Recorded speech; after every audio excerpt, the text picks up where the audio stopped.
लोकहितवादी स्वराज्याला संविधानिक स्वरूप प्राप्त करून देणारे विश्वरत्न डॉक्टर बाबासाहेब आंबेडकर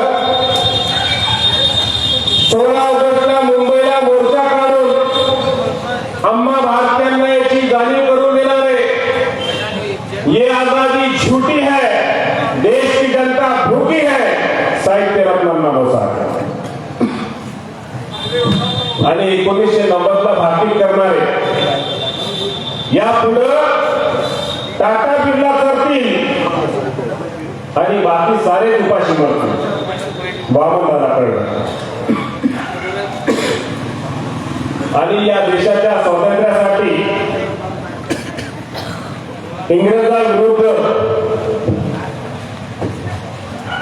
बलिदान देणारे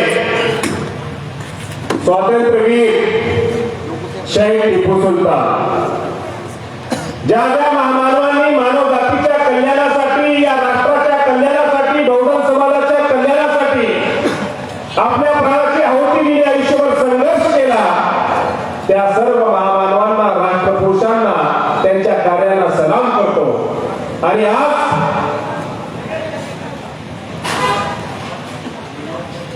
संविधान गौरव दिवस 26 तारखेला आहे. 20 तारखेला शहीद टिपू सुलतान यांची जयंती आहे आणि प्रबोधनकार ठाकरे यांची 20 तारखेला पुण्यतिथी आहे. या सामूहिक महापुरुषांच्या जयंती, स्मृती आणि संविधान दिनानिमित्त आयोजित या राष्ट्रीय एकात्मता परिषदेमध्ये मंचावर उपस्थित या कार्यक्रमाचे परिषदेचे अध्यक्ष आदरणीय साजिद खान साहेब, माजी नगराध्यक्ष, या कार्यक्रमासाठी आवर्जून उपस्थित राहिलेले आदरणीय मुफ्ती अब्दुल अजीज खान साहेब, आदरणीय मान्य बाबासाहेब बेळके साहेब, आदरणीय ॲडव्होकेट प्रदीप राठोड साहेब, माहूरून आलेले आदरणीय सरफराज दोसानी साहेब आणि मंचावर बसलेल्या सर्व मान्यवर आणि एवढा चांगला कार्यक्रम आयोजित केल्याबद्दल टिपू सुलतान ब्रिगेडचे सर्व पदाधिकारी आणि माझ्या समोर बसलेल्या माझ्या बांधवांनो, मजहब के नाम पे जुल्म सितम हम नहीं करते. मजहब के नाम पे जुल्म सितम हम नहीं करते. वफा के आड़ में सियासत हम नहीं करते. अरे जमीन के कोर्ट में भी जाते हैं तो गुस्ल करके वतन के मिट्टी को नापा हम नहीं करते. माझ्या आधी ज्या वक्त्यांनी भाषण केलं, आता मी शेवटी भाषण करतोय म्हणून माझ्या जबाबदाऱ्या वाढलेल्या आहेत. मला वेगळं भाषण होतं माझं स्क्रिप्ट, पण आता राष्ट्रीय एकात्मता परिषदेमध्ये शेळकेदादा महाराष्ट्रातला मराठी मुस्लिम जो आहे तो मागासवर्गीय आहे. चळवळ मला माहित नाही, चळवळ आता सुरू झालेली आहे. याच्या आधी प्रबोधनाच्या कार्यक्रमाची परंपरा नव्हती आमच्याकडे, पण टिपू सुलतान ब्रिगेड हे एकमेव संघटना आहे ज्या सर्व मानवाच्या, राष्ट्रपुरुषाच्या विचारानं सर्व जाती धर्माचे विचारवंत एका स्टेजवर बसू शकते, सगळ्या समाजाला बोलू शकते. आता राष्ट्रीय एकात्मता परिषद कशी या देशाच्या स्वातंत्र्यासाठी ज्यानं बलिदान दिलं ते टिपू सुलतान, त्यांनी स्वातंत्र्याची प्रेरणा दिली आपल्या बलिदानानं. बाबासाहेब आंबेडकरांनी आपले 4 मुलं कुर्बान केले आणि आम्हाला संविधान दिलं. त्या संविधानाच्या सुरक्षेसाठी आम्ही सुद्धा आमचा एक मुलगा कुर्बान करायला तयार आहोत. टिपू सुलताननी देशासाठी बलिदान दिलं. या देशातील नागरिकांना अधिकार देण्यासाठी बाबासाहेबांनी आम्हाला संविधान दिलं.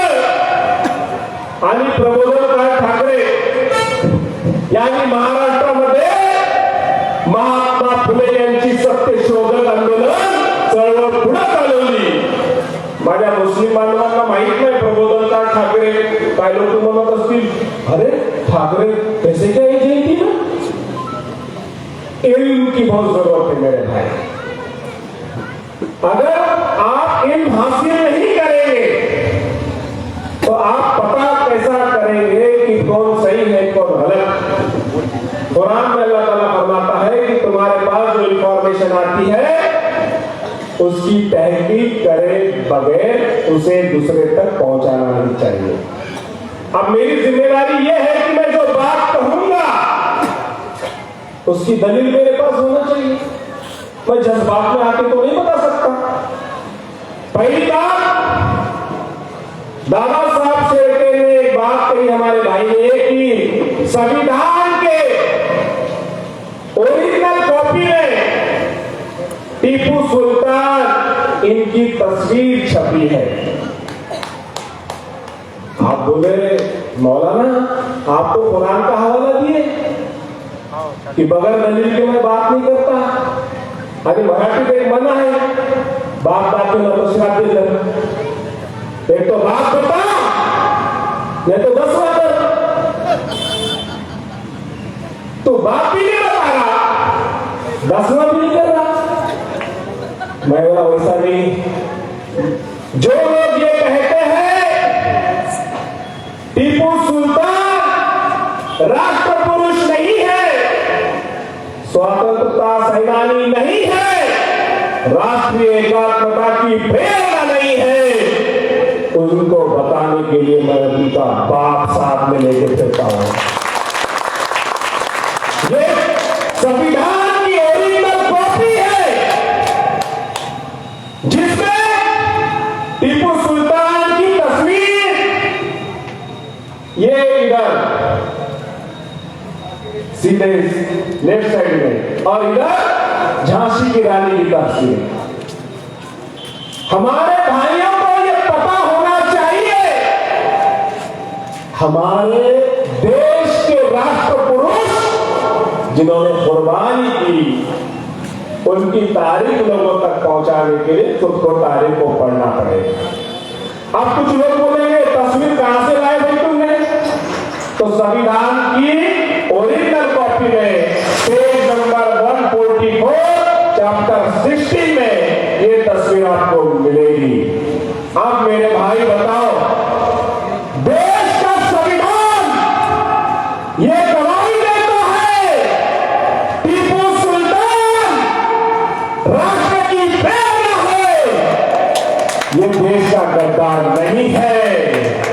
अरे एक जंग लड़ी थी टीपू ने, आजाद है सरजमी अपनी, कोई हुक्म चलाए ना हम पर, हम समझते हैं तौहीद अपनी। आज फिर से हमें इस राष्ट्र को जोड़ना है।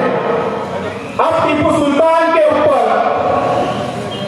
शेरके साहब ने बोले कि टीपू सुल्तान जातीवादी नहीं थे, टीपू सुल्तान हे धर्म सहिष्णु होते, ते संदर्भ देणार होते, पण शेळके दादा वेळेअभावी संदर्भ देऊ शकले नाही, त्यांनी ही जबाबदारी माझ्या अंगावर टाकली।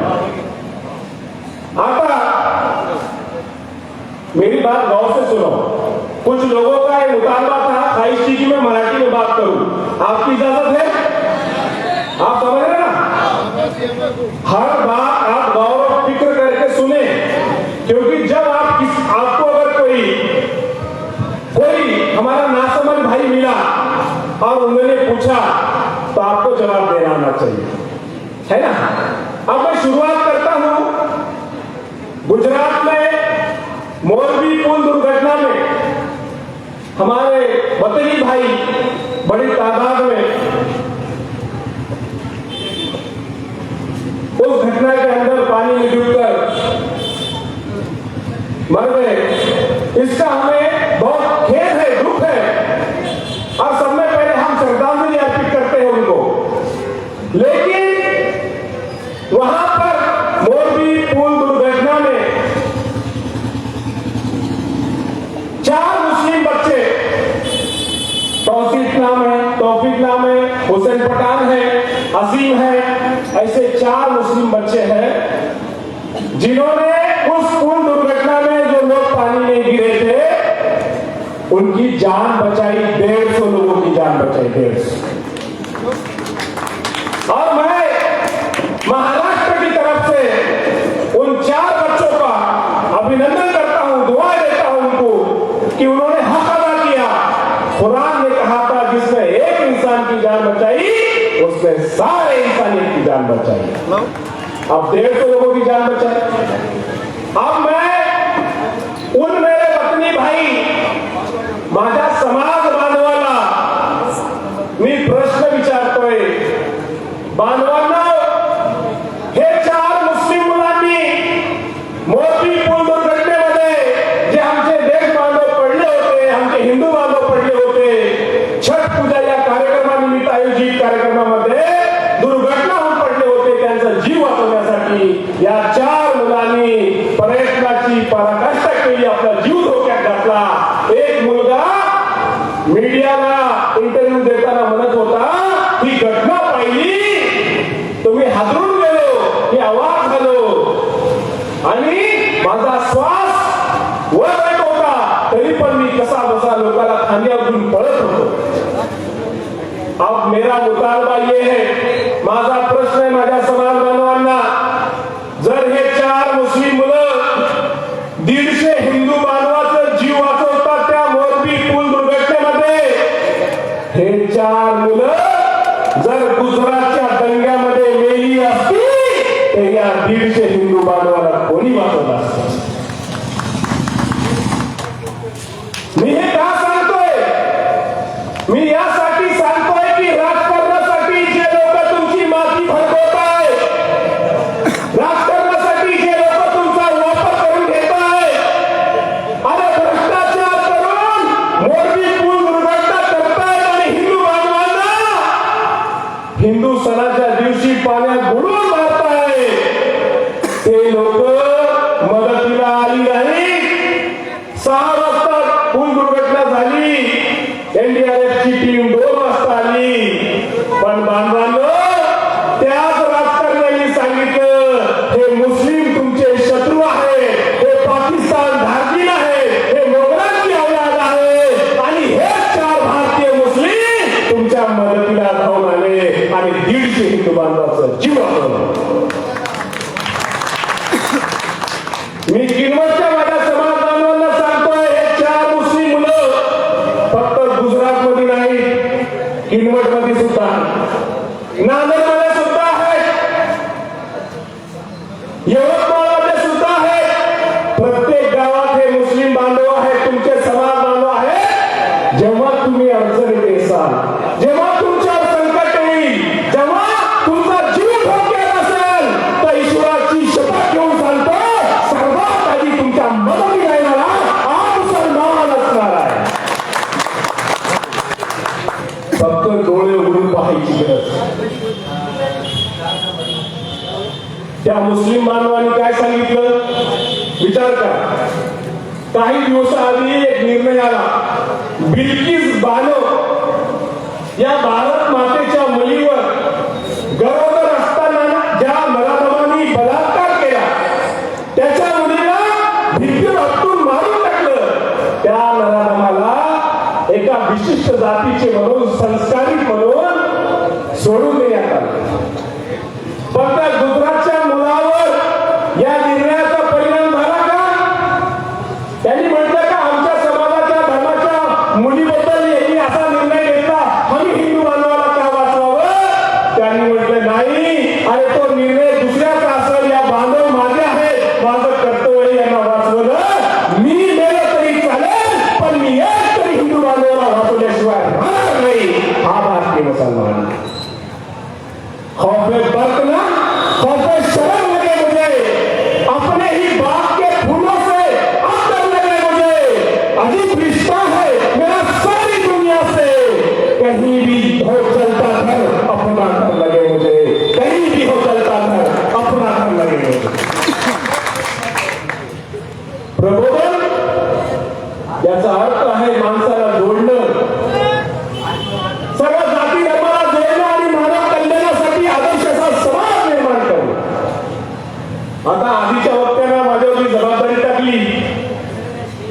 तिकडे वाटचाल करतो. टिपू सुलतानवर धर्म परिवर्तनाचा आरोप आहे की टिपू सुलतान बद्दल मागच्या वर्षी मीडियावर एक बातमी होती, 3000 ब्राह्मणांनी आत्महत्या केली. का? कारण टिपू सुलतान त्यांच्यावर धर्म परिवर्तनाचा प्रयत्न करत होते. आता याबद्दल मी तुम्हाला एक पुरावा देतो. ओडिशा राज्याचे भूतपूर्व राज्यपाल, माजी राज्यसभा सदस्य ब्रजेंद्रनाथ पांडे हे थोर इतिहासकार आहेत. त्यांनी स्वतःच्या जीवनातील एक घटना सांगितली. ते म्हणतात 1928 ला मी जेव्हा अलाहाबादला टिपू सुलतानवर रिसर्च करत होतो, तेव्हा माझ्याकडे काही अँग्लो बंगाली महाविद्यालयाचे विद्यार्थी संघटनेचे पदाधिकारी आले. ते महाविद्यालयातून सरळ माझ्याकडे आले होते. त्यांच्या हातात काही पुस्तकाचा संच होता आणि ते विद्यापीठ मान्यता प्राप्त संच होता. मी ते पुस्तक सहज पाहिले. त्या पुस्तकामध्ये घटना होती, 3000 ब्राह्मणांनी आत्महत्या केली कारण टिपू सुलतान त्यांच्यावर धर्म परिवर्तनाचा दबाव आणत होते. हे इतिहासाचे अभ्यासक होते.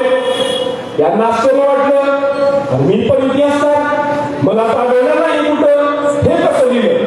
मग त्यांनी बघितलं याचे लेखक कोण आहे. त्याचे लेखक होते महोपाध्याय डॉक्टर हरिप्रसाद शास्त्री. हे कलकत्ता विश्वविद्यालयाचे संस्कृत विभागाचे अध्यक्ष. यांनी काय केलं, डॉक्टर हरिप्रसाद शास्त्री यांना पत्र लिहिलं की डॉक्टर हरिप्रसाद शास्त्री साहेब, तुम्ही या पुस्तकात म्हटलं की 3000 ब्राह्मणांनी आत्महत्या केली कारण टिपू सुलतान धर्म परिवर्तनासाठी दबाव आणत होते. याचा संदर्भ काय, पुरावा काय, रेफरन्स एव्हिडन्स काय. खूप पत्र लिहिले, त्यांनी काही उत्तर दिलं नाही. शेवटी त्यांनी म्हटलं की मी हे संदर्भ म्हैसूर गॅझेटियर म्हणून घेतलं. यांनी आता म्हैसूर गॅझेटियर पाहिलं, इम्पेरियल लायब्ररीमध्ये पाहिलं, कोलकातामध्ये आढळलं नाही. मग त्यांनी म्हैसूरचे तत्कालीन कुलपती सर ब्रजेंद्रनाथ यांना पत्र लिहून सांगितलं की डॉक्टर हरिप्रसाद शास्त्री यांनी असं लिहिलेलं आहे, याचा संदर्भ त्यांनी मला दिला नाही. त्यांनी म्हटलं म्हैसूर गॅझेटियर म्हणून घेतलं, तिथंही मला मिळालं नाही, कृपया तुम्ही मला मदत करा संदर्भ देण्यासाठी. सर ब्रजेंद्रनाथ यांनी त्यांचं पत्र प्रोफेसर कंटाईया यांच्याकडे पाठवलं. प्रोफेसर कंटाईया जे आहे म्हैसूर गॅझेटियरच्या नवीन संस्करणावर ते काम करत होते. त्यांच्याकडे पत्र आलं. पत्र आल्यानंतर त्यांनी पत्र वाचलं, त्याचं उत्तर दिलं विश्वंभरनाथ पांडे यांना. ते म्हटले, आपण जे प्रश्न विचारला की 3000 ब्राह्मणांनी आत्महत्या केली कारण टिपू सुलतान त्यांच्यावर धर्मांतरणासाठी दबाव आणत होते, याचा संदर्भ माझ्याकडे नाही, मला आढळून आला नाही. आणि इतिहासाचा अभ्यासक असल्या नात्यानं मी हे विश्वासानं सांगू शकतो की इतिहासात अशी घटना घडलीच नाही. मग त्यांनी काय केलं, पुरा संदर्भ त्यांनी म्हटले हे कसं शक्य आहे, कारण टिपू सुलतान यांचा प्रधानमंत्री पंडित पूर्णया हा ब्राह्मण होता. मग प्रधानमंत्री ब्राह्मण असेल आणि तोच मुसलमान झाला नसेल, तो दुसऱ्यावर दबाव कसा आणता येईल. त्यांचा सेनापती कृष्णराव हा ब्राह्मण होता. त्यांचा खासगी सचिव लाला मेहताप्राय हा हिंदू होता. त्यांचा वकील श्रीपतराव बाजीराव हे सुद्धा ब्राह्मण होते. म्हणजे एवढ्या मोठ्या प्रमाणावर त्यांच्याकडे हिंदू होते. त्यांचा घोडदळाचा प्रमुख हरिसिंग हा हिंदू होता.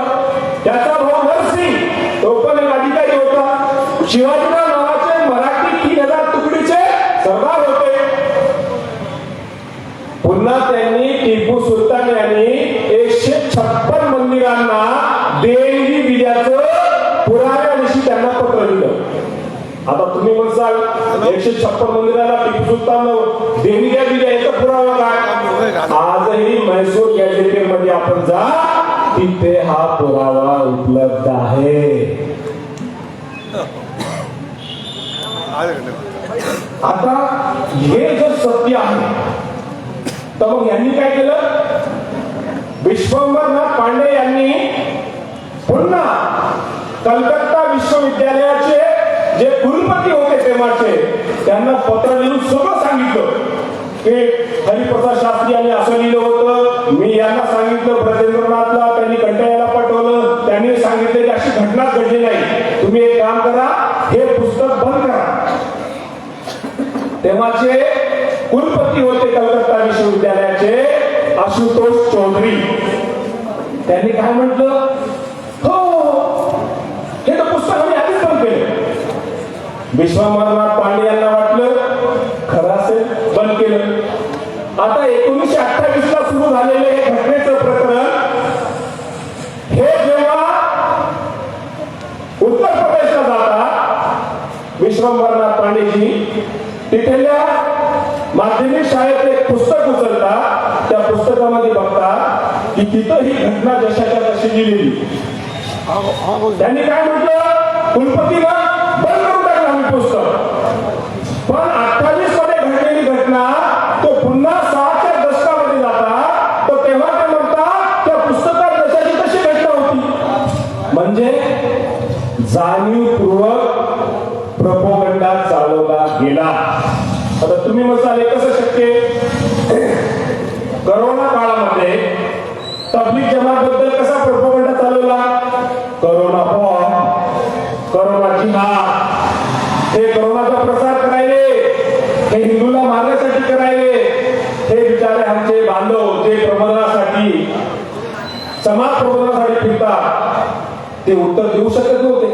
त्याचा परिणाम काय झाला? एक मुस्लिम महिला दवाखान्यामध्ये गेली उपचाराला, त्याला म्हणतो नाही नाही मुस्लिम आहे, करोनाचा प्रसार करते, तिचा उपचार नाही झाला. 2 बांधव आले, त्याला एवढं सोडण्यात आलं, त्या 2 तबलीग जमातच्या बांधवांनी आत्महत्या केली. मग काय झालं? मुंबई हायकोर्टानं सांगितलं करोना बॉम्ब, करोना जिहाद हे सगळं मीडियानं पसरलेला प्रोपोगंडा आहे, त्यानं तबलीग जमातला बदनाम केलं. अरे मीडियावाल्यांनो, तुम्ही केलं असेल पैशासाठी, तुम्ही केलं असेल टीआरपी साठी, पण त्याच्या बदल्यामध्ये गरीब लोकांचा जीव गेला, त्यांना त्रास सोसावा लागला, या भारतीय समाजाला, याचा त्याच्यात काही दोष नव्हता. हे प्रोपोगंडा थांबवण्यासाठी आमच्या बांधवांनी प्रयत्न केले पाहिजे. इथं बसलेल्या सगळ्याकडे मोबाईल आहे की नाही? मोबाईल किसके पास नहीं? हाथ ऊपर करो. मोबाईल किसके पास नहीं? नहीं, मोबाईल नहीं है, वो हाथ ऊपर करो. मोबाईल किसके पास नहीं है? तुम्हारे पास नहीं है? नहीं, है वाले नहीं वाले हाथ ऊपर करो. हे आमचा गरीब समाज, सगळ्याकडे मोबाईल आहे. बोला वो आदमी हाथ ऊपर करो जिसके पास 3000 के नीचे का मोबाइल है. 3000 के नीचे वाला मैं यहाँ देखूंगा, बोला क्या? आता या सगळ्या लोकांमध्ये 3000च्या खाली मोबाईल वाला एकच भाऊ आहे आमचा, बाकी सगळे अँड्रॉइड. बरोबर? क्यों? क्योंकि वो टिकटॉक के वीडियो देखेंगे, अमल करेंगे, कामयाब हो जाएंगे इंशाअल्लाह ताला. ऐसी ना? अरे भाई, जब वो मेन स्ट्रीम मीडिया पे तुम्हारे खिलाफ प्रोपोगंडा चला रहे, तो यहाँ बैठे बैठे मोबाइल तो खोलो, मैं जो हाथ बात करूं उसको मीडिया के करीब से पहुंचो और बताओ कि तुम किस तरह से हमारे काम को बदनाम कर रहे थे. जेब में रखने की चीज नहीं है. हर मजदूर, हर बागवान, केले वाला, पंचर वाला, सब आप चलता फिरता मीडिया होना चाहिए. तुम मोबाइल घर में रख दे रहे, घर में लेके तो 2 घंटे तक बातें चल रहे, क्या पकाया हमने, कैसा है बाजी, और रोज क्या पकाया वो पूछने लगा. कुछ नया तो मोबाइल का इस्तेमाल सही करो. अभी तो भी मोबाइल खोलो, वीडियो चालू करो, वीडियो खोलो और बताओ. तुम बताएंगे तो लोगों तक मैसेज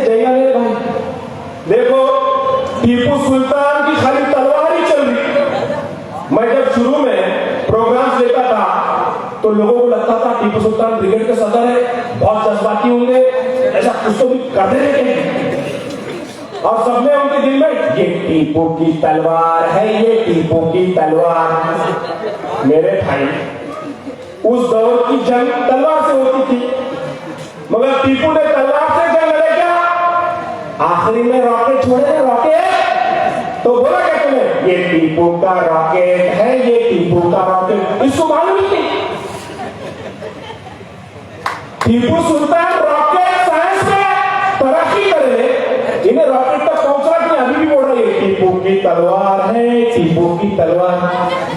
नहीं, तुमको पढ़ना पड़ेगा, मेरा बहुत सारा वक्त चलेगा, लेकिन कुछ बुनियादी बातें बताऊंगा मैं।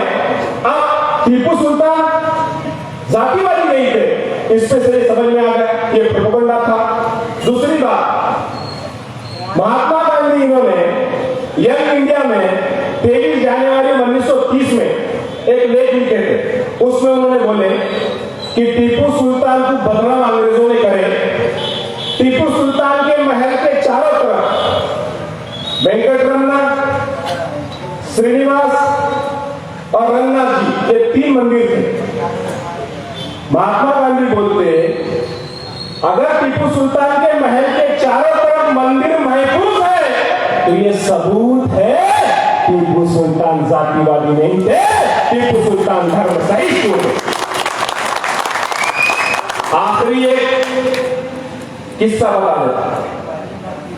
तीसरी जंग जब हुई मैसूर की अंग्रेजों की, तो पेशवा अंग्रेजों की तरफ से थे। पेशवा का सरदार था परशुराम पटवर्धन सांगली का, ये ब्राह्मण समाज से थे। परशुराम जी जो थे उन्होंने क्या करे, टीपू सुल्तान के रियासत में जो श्रृंगेरी मठ था उस मठ पे हमला करे। परशुराम पटवर्धन या पेशव्याच्या सरदाराने श्रृंगेरी मठावर हल्ला केला, ब्राह्मणाला मारलं त्या मठातल्या, शारदा देवीची मूर्ती तोडली, लुटून सगळं घेऊन गेला। तेथील जे शंकराचार्य होते ते करकलला गेले जीव वाचून, तिथून त्यांनी पत्र दिलं टीपू सुल्तानला आणि सगळं सांगितलं की कशा पद्धतीनं पेशव्याच्या सरदारानं श्रृंगेरी मठाला लुटलं, शारदा देवीची मूर्ती तोडली, ब्राह्मणाची हत्या केली। टीपू सुल्ताननं उत्तर दिलं, आदरणीय शंकराचार्य जी, ज्यांनी या पवित्र भूमीमध्ये हे पाप केलं त्याचं लवकरच नाश होईल, कारण सांगितलेलं आहे महासदार्य क्रियते कर्म रुदमीय अनुभवते। कारण म्हटलेलं आहे जे हसत हसत पाप करतात ते रडत रडत त्याचा परिणाम भोगतात, लवकरच त्यांचा सर्वनाश होईल। आणि मी श्रृंगेरी मठाच्या पुनर्वसनासाठी मदत पाठवत आहे। मग त्यांनी जी मदत पाठवली त्याचा उल्लेख त्यामध्ये आहे। म्हणजे परशुराम पटवर्धन या पेशव्याच्या सरदाराने स्वतः ब्राह्मण असताना शंकराचार्यावर हल्ला केला, शारदा देवीची मूर्ती तोडली, ब्राह्मणाची हत्या केली, मठ लुटलं आणि टीपू सुलतान नावाच्या या मुसलमान भारतीय राजाला या श्रृंगेरी मठाचं पुनर्वसन केलं। सांगा मानवाला कोण जातीवादी, कोण जातीवादी आहे? अरे तुर्कों की विरासत कभी खाली नहीं करते, तुर्कों की विरासत हम भुलाया नहीं करते, दुश्मन भी हो तो सताया नहीं करते, बस बांध देते हैं पेट पे पत्थर, फांसी में कभी रोटी को सस्ता नहीं करते, फांसी में कभी रोटी को सस्ता नहीं करते। आम्ही खूप सहन केलं, आमच्या नावात करण्यात आले, आम्ही बोललो नाही, पण आज संविधानाची, सुरक्षेची, लोकतंत्र वाचवण्याची वेळ आल्यानंतर आम्हाला बोलावं लागत आहे बांधवांनो। म्हणजे एकंदरीत या घटना सांगतात टीपू सुलतान जातीवादी नव्हते, टीपू सुलतान धर्मसहिष्णू होते। अरे श्री रंगनाथजीचं मंदिर टीपू सुलतानच्या श्रीरंगपट्टणमच्या महलामध्येच होतं। ज्याच्या महलामध्ये मंदिर आहे तो जातीवादी कसा बांधवानो? आता या प्रश्नाचं प्रश्नाचे उत्तर दिल्यानंतर सामाजिक न्यायावर बोलून टिपू सुलतान यांचे वडील हैदर अली यांनी पुनानी येथे नायर समाज होता, नायर समाजाचा जो सामाजिक स्थान होता तो ब्राह्मणाच्या बरोबर होता. त्यांनी बंड केलं. ते बंड थोपवल्यानंतर हैदर अलीनं एक कायदा केला की या नायर समाजाचं जे स्थान आहे यापुढे दलितांच्या बरोबर असेल. तेथे एक प्रथा होती, नायर समाजाच्या कार्यक्रमामध्ये उत्साहामध्ये दलित अनवाणी पायाला मागं घोड्या मागं पळत होते. ती प्रथा त्यांनी बंद केली आणि त्या काळामध्ये फक्त नायरांना उच्चवर्णीयांना शस्त्र उचलण्याचा अधिकार होता. हैदर अली यांनी दलितांना सुद्धा शस्त्र उचलण्याचा अधिकार दिला. हे सामाजिक न्यायाचं कारण आहे बांधवांनो, ज्याच्यामुळे टिपू सुलतान त्यांच्या उन्नता देश करतात. तिसरी घटना कांचनगड हे जिंकल्यानंतर पेशव्याच्या कंपनीवर त्यांनी हल्ला केला. ती कंपनी जिंकली तेव्हा टिपू सुलतान यांच्या सैन्यानं तेथील महिलेवर अत्याचार केला. बघा ऐका, टिपू सुलतान यांच्या सैन्यानं तेथे महिलावर अत्याचार केला. एका भगिनीनं तुंगभद्रा नदीमध्ये उडी मारून जीव दिला. ही गोष्ट कळली टिपू सुलतानला. त्यांना चौकशी बसवली. चौकशीमध्ये 50 लोक दोषी निघाले. त्याच्यात मुस्लिम होते, त्याच्यात हिंदू होते. टिपू सुलतान म्हटला का अरे हे पेशव्याच्या महिलेवर अत्याचार करत होते, हे माझे 50 जे बलात्कारी किंवा अत्याचारी आहेत ते संस्कारी आहेत. टिपू सुलतान म्हणला नाही, स्त्रीवर हात टाकला हे संस्कारी नाही, हे अत्याचारी आहे, यांना शिक्षा झालीच पाहिजे. शिक्षा काय दिली? तोफेसमोर उभं केलं. बलात्काराची शिक्षा काय होती टिपू सुलतानवर? ज्याला स्त्रीवर हात टाकला, विनयभंग केला, त्या आरोपीला तो गोळ्यासमोर उभं केलं आणि 50च्या 50 हे नराधम तो गोळ्यानं उडून दिले. हा टिपू सुलतान ना कोई जुल्म का तरफदार होगा, ना कोई जालिम का मददगार होगा, ना कोई जुल्म का तरफदार होगा, ना कोई जालिम का मददगार होगा. अरे मेरे देश में एक टिपू का कानून लगा दो, ना फिर कोई यहाँ बलात्कार होगा, ना यहाँ कोई फिर बलात्कार होगा. त्या आफ्ताब नावाच्या नराधमानं एका मुलीला फसवलं, तिची हत्या केली. आता काही राजकीय लोक म्हणतायत हा आफ्ताब जो होता तो लव जिहाद करत होता. पहिली गोष्ट बांधवांनो, इस्लाम मध्ये विवाहाच्या आधी कोणत्याही महिलेला स्त्री सोबत लव करायचा अधिकार नाही. जर त्याला लव करायचं असेल तर पहिले विवाह करावा लागते.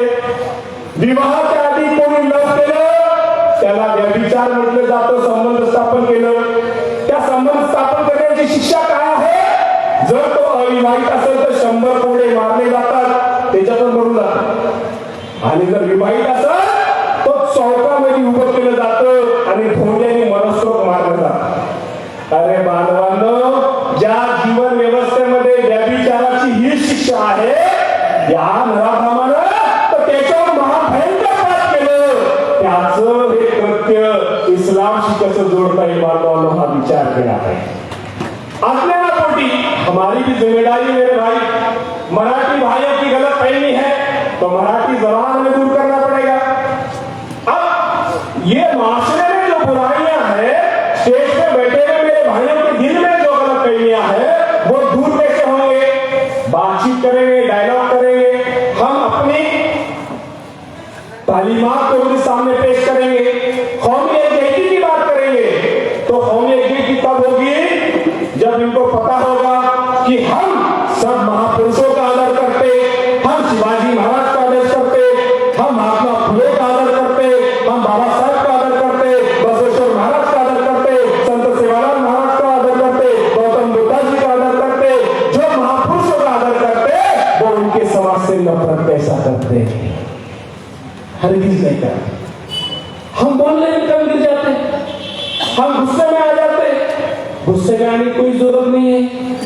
इस्लाह का काम करो, इस्लाह से माशरे में तब्दीली आएगी।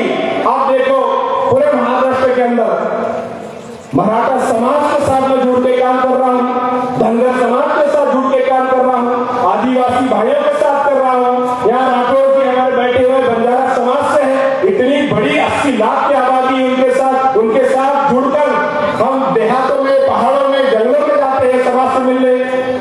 सब समाज के साथ जाकर हम ये कहते हैं, माँ मैं तेरा बेटा हूँ, मुझे माफ कर देना, मुझसे गलती हो गई, तुझसे मिलने में देर हो गई, तेरी खैर खैरियत पूछने में देर हो गई, आइंदा से ऐसा नहीं होगा।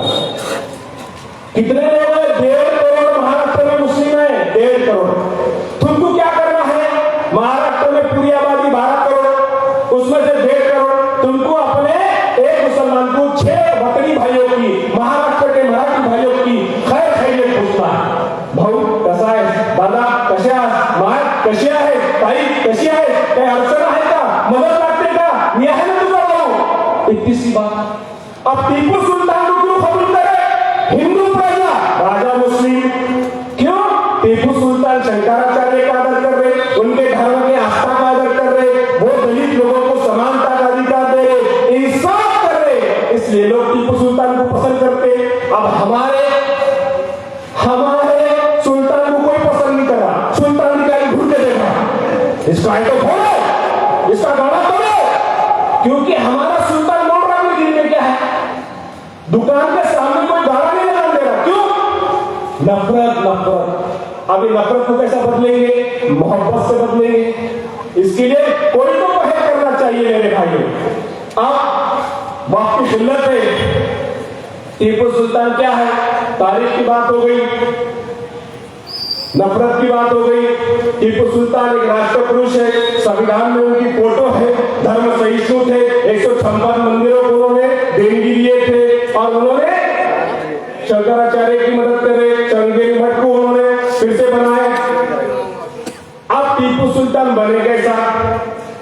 गरीब का खाए। या मजदूरी करने वाले कितने लोग हाथ ऊपर करो, शर्माना नहीं। अल्लाह के रसूल सल्लल्लाहु अलैहि वसल्लम फरमाते, सब में अच्छा खाना वो है जो इंसान मेहनत करके कमा के खाए। छोड़ेगा तू? अच्छे हाथ ऊपर करो, जो मेहनत करके खाए हाथ ऊपर करो। हाँ, अब मेरे को बोलो इसमें से किसके किसके बच्चे पोस्ट ग्रेजुएट है, हाथ ऊपर करो। पढ़े वाले किसके भाई पोस्ट ग्रेजुएट है क्या? मजदूरी करने वाले घर में कोई डॉक्टर, इंजीनियर है क्या, कलेक्टर? जयंती किसकी है? टीपू सुल्तान। टीपू सुल्तान कौन है? मिसाइल ज्ञान। जयंती कौन मना रहे? भंगार ज्ञान। सुबह में एमएटी लेके जा रहे हो, एमएटी लेके खेलेगा है क्या? नवा अरे टीपू सुल्तान का वारिस है भाई तू। एमएटी पुरानी है 3000 की, और सुबह में खेड़े पड़े घूम रहा। तुम बोलेंगे हम गरीबी है भाई, हम क्या करना, हम पढ़ नहीं सकते भाई। इसको समझ में आ रहा, इन्हें बोला अच्छी बात हुई। मैं अगर ये महफिल में बैठूंगा तो भले को भी मालूम मेरी इज्जत होने वाली है, क्योंकि मैं खैर की महफिल में बैठ रहा हूं। समझ रहे मेरी बात को? हम गरीब है, पैसे नहीं हमारे पास, इल्म हासिल कैसा करना। मेरे पास लोग बहुत पढ़ना चाहते थे सर, हम कुछ बनना चाहते थे सर, हम मजबूरी थी। मेरा क्या मजबूरी थी भाई? पैसे नहीं थे जी। मेरा अच्छा, मेरा कब पैदा हुए तुम? तो बोले हम 80 में हो। मेरा छिल्ला करे वाली साहब ने, हाँ बहुत बड़ा छिल्ला करे। बोला छिल्ले के पैसे तुम बरिश्ता लेके आया था, अल्लाह ताला ने भेजे थे छिल्ला करने के। फिर छिल्ला होने के बाद आपने जवान हुआ, बड़ा रस्म करा, खुद भी बैठा चौकी पे, अपने भाई को भी बिठाया चौकी पे, 5 पाउडर लगा के वो अपना हल करके नहीं लिया। बोला कितना खर्चा है रस्म को? तो बोले रस्म को 50,000 रुपए। बोला ये कौन दिए थे? गरीबी में रस्म कर दिया, छिल्ला कर दिया। अब शादी की बात आई, गटा उठाया, बिस्या उठाया, इससे उधार उससे उधार, 2 लाख रुपए खर्चा कर दिया शादी में। जुम्मा की हो गई, दूसरी जुम्मा की हो गई, चावल वाला चक्रा मारा और रिश्ता चक्रा मार रहे, मसाले वाला बोल रहा फोन स्विच ऑफ क्यों है तुम्हारा? अरे इसको पैसे कौन दिया? 2 लाख रुपए। अरे मेरे भाई, चिल्ले को पैसे, रसम को पैसे, शादी को पैसे खर्चा करा, वो बच्चे के तालीम पे खर्चा करता तो आज बच्चा तेरा टीपू सुल्तान के जैसा डॉक्टर कलेक्टर इंजीनियर रहता। अब तुम बोलेंगे करना पड़ता। मेरी बात कहीं मानिए, तुम मेरी बात कहीं मानिए भाई। मुफ्ती साहब यहाँ बैठे वाले हर जुम्मा में बोलते मोहम्मद सल्लल्लाहु अलैहि वसल्लम क्या बोल रहे? निकाह को इतना आसान करो कि जिना मुश्किल हो जाए। अब जिना 150 रुपए में हो रहा, निकाह 5 लाख रुपए में हो रहा।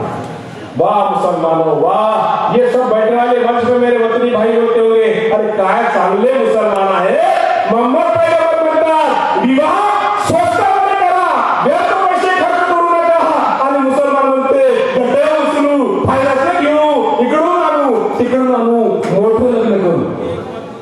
मोहम्मद पैगंबराच्या विरोधात अपन विचार केला पाहिजे, हमको सोचना पड़ेगा मेरे भाई। अब देखो हमारे प्रोग्राम क्यों रहते, अब मिसाल लेता किलमट के अंदर कितने मुसलमान हैं? कितने? 12,000। फैमिली कितने होंगे?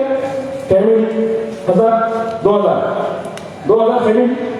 अब देखो 2000 फैमिली है, समझो तुमने अगर सोच लिए कि भाई हम फिजूल खर्ची नहीं करेंगे, मोहम्मद सल्लल्लाहु अलैहि वसल्लम ने बोले निकाह आसान करो, अब इसमें फायदा किसका है?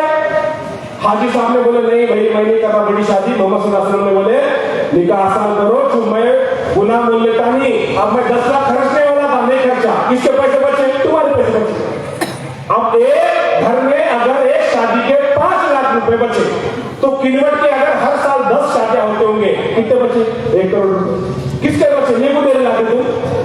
अरे क्या सुभान अल्लाह सर, क्या बात बोले थे तुमने? अपने बेटी की शादी में 10 लाख रखा था मैंने, तुमने बोले मेरा जहन बदल गया, हेलो 1 लाख रुपए तुम रखो।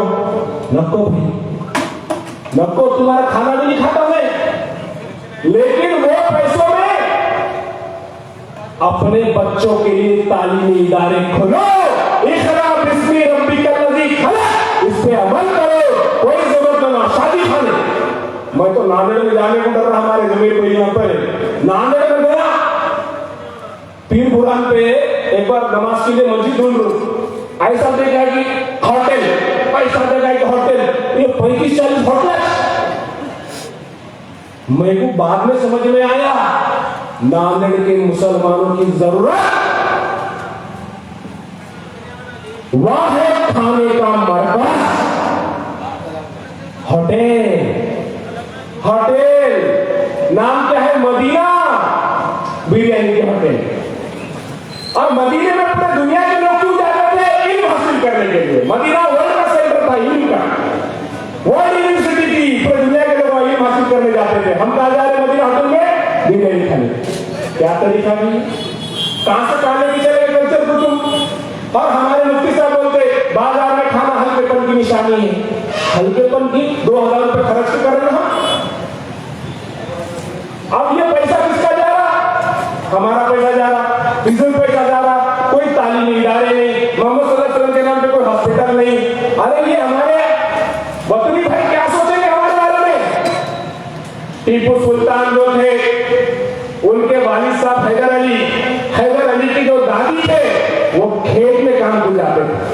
जो लोग रोते ना हमारी गरीबी है, मुफलिसी है, हम पढ़ाना चाह रहे, पैसे के ना हमारे पास, तो सुन लो, टीपू सुल्तान की दादी खेत में काम को जाती थी, और टीपू सुल्तान के वालिद साहब की दादी खेत में काम को जाती थी, और हैदर अली मामूली सिपाही बन के 1749 में सेना में आए, उसके बाद 51 में मामूली फौजदार बने, और 61 में मैसूर का सुल्तान बने।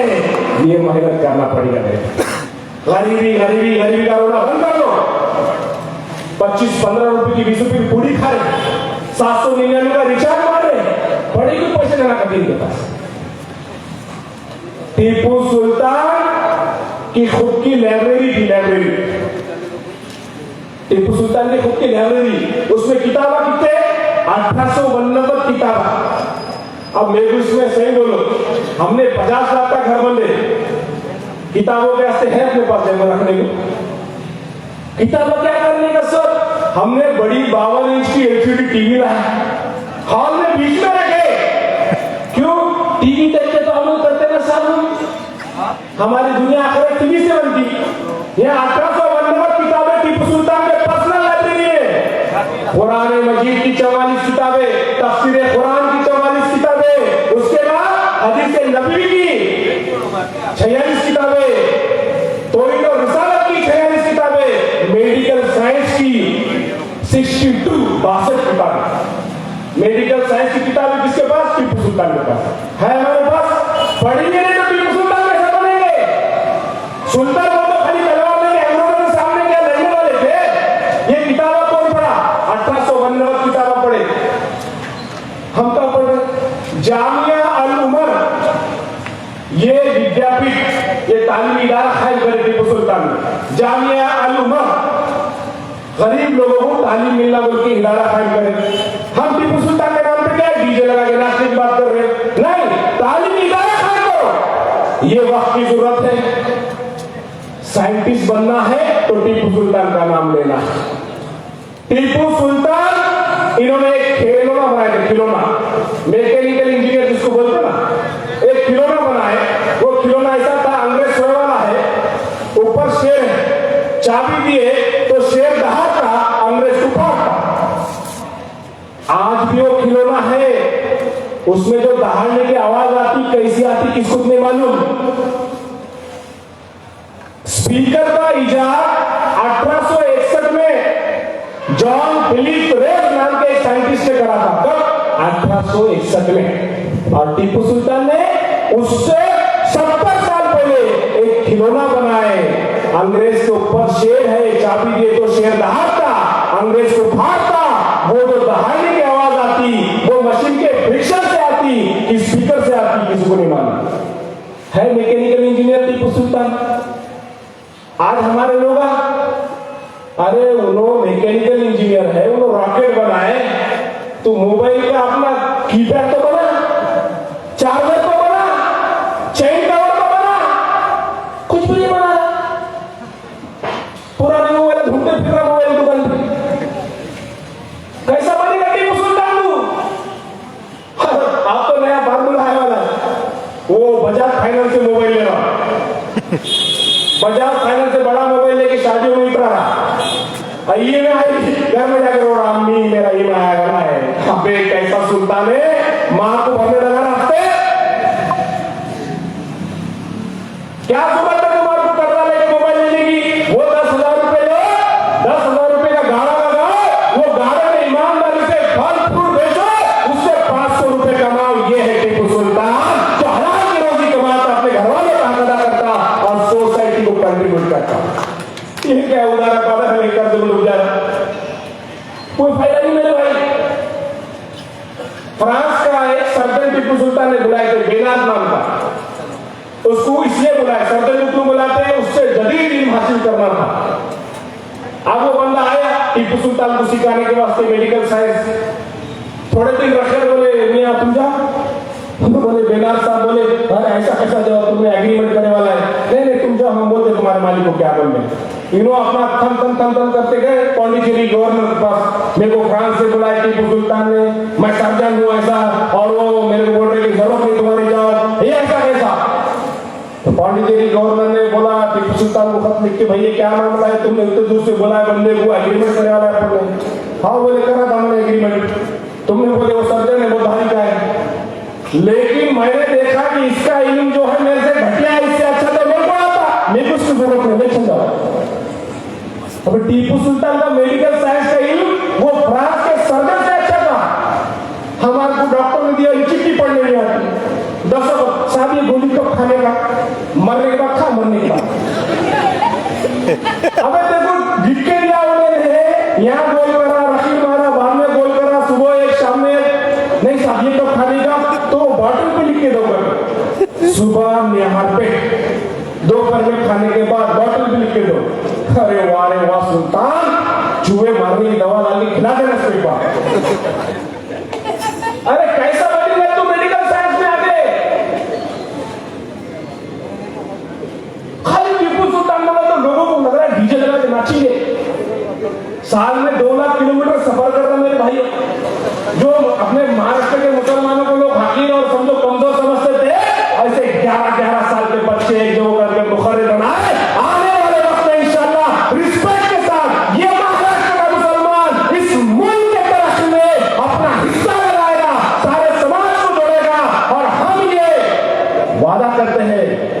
इंशाअल्लाह ताला सारे जात धर्म के लोगों को हम साथ में लेंगे और महाराष्ट्र में एक मिसाली मुआशरा बनाएंगे इंशाअल्लाह ताला।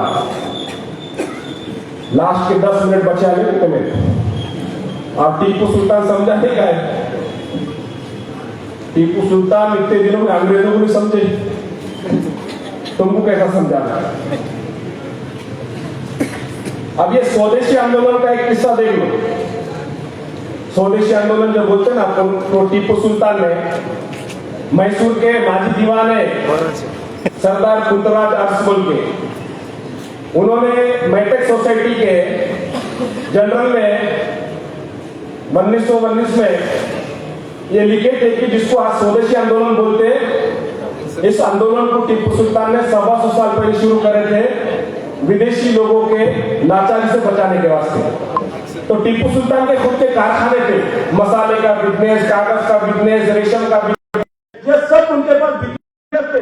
अब टीपू सुल्तान को ऐसा नहीं थे कि अवाम पे जुल्म करने का, प्रजा पे जुल्म करने का, उससे पैसा जमा करने का नहीं, उनके खुद के बिजनेस थे। टीपू सुल्तान ने सबसे पहले शुगर फैक्ट्री डाली, शुगर फैक्ट्री 1820 में ओडिशा में उनका वहां पर शुगर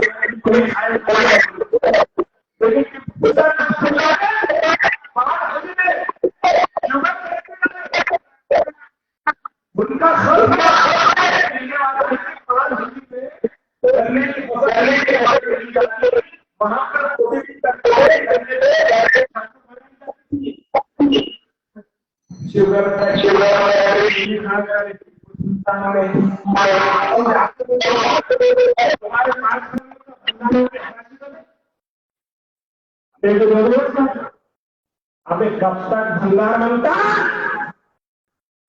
खुद का कारखाना कर लेता। सोचा कि फिर टीपू सुल्तान की जयंती मनाता गाते, अरे मत मना तू, बदनाम हो जाएगी उसकी। वो बोलेगा अरे मैं इल्म से है, जाहिलियत से नहीं। लेकिन हम सोच नहीं,